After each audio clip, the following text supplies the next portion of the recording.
I'm Dr. Asha, Senior Consultant, Clinical Embryologist. So இங்கே வந்து நம்ம ஆண்ட்ராலஜி லேபில் இருக்கோம்.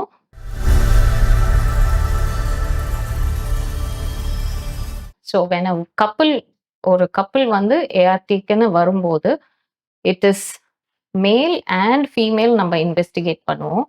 ஸோ ஃபீமேல் வந்து நம்ம ஸ்கேன்ஸு அந்த மாதிரி ஸ்கேன் பார்ப்போம், அவங்களோட பிளட் ப்ரொஃபைல்ஸ் பார்ப்போம். அதே மாதிரி ஈக்குவலண்ட்டாக மேலுக்கு வந்து நம்ம ஸ்பெஷலாக பண்ணுறது வந்து செமன் அனாலிசிஸ். ஸோ விந்தணு டெஸ்ட் வந்து யூஸ்வலாக கப்பல் வரும்போது நாங்கள் ஆப்ஸ்டினன்ஸ் எவ்வளோ நாள் இருந்திருக்கணும், we had contact test day அந்த மாதிரியெல்லாம் வருவாங்க. So that doesn't interfere with semen count. So semen அனாலிசிஸ்க்கு வந்து அவங்க செமன் சாம்பிள் கொடுத்த உடனே நம்ம ஃபர்ஸ்ட் இன்குபேட்டரில் வைப்போம். Incubator is maintaining a temperature of 37 degrees Celsius.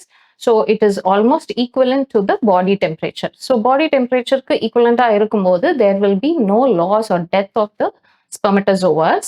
So இதுல ஒரு 15 minutes நம்ம incubate பண்ணிட்டு அதுக்கப்புறம் we will put a drop on the slide and மைக்ரோஸ்கோப்ல நம்ம வந்து சாம்பிளை அனலைஸ் பண்ணுவோம்.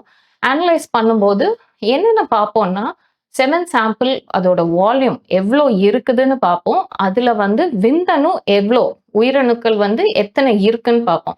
ஸோ அதுக்கு வந்து ஒரு ஸ்பெசிஃபிக் கவுண்ட்க்கு மேலே இருந்ததுன்னா we consider it to be normal. So count motility பார்ப்போம், அதோட மூவ் பண்ணுற தன்மையை பார்ப்போம். நல்ல மூவ் ஆகுது அப்படின்னா so there will be no problem in conception with normal semen samples. So அந்த மொட்டிலிட்டியில் ப்ராப்ளம்ஸ் இருக்கும்போது தான் there will be some discrepancy in conceiving. And அதோட மார்ஃபாலஜி பார்ப்போம். There is special staining procedures. So stain பண்ணிட்டு நம்ம மார்ஃபாலஜி பார்ப்போம். விந்தனோட தலை எப்படி இருக்குது, அதோட மிடில் பீஸ்ன்னு சொல்லுவோம், அந்த பகுதி எப்படி இருக்கு, அண்ட் அதோட டேல் பகுதி.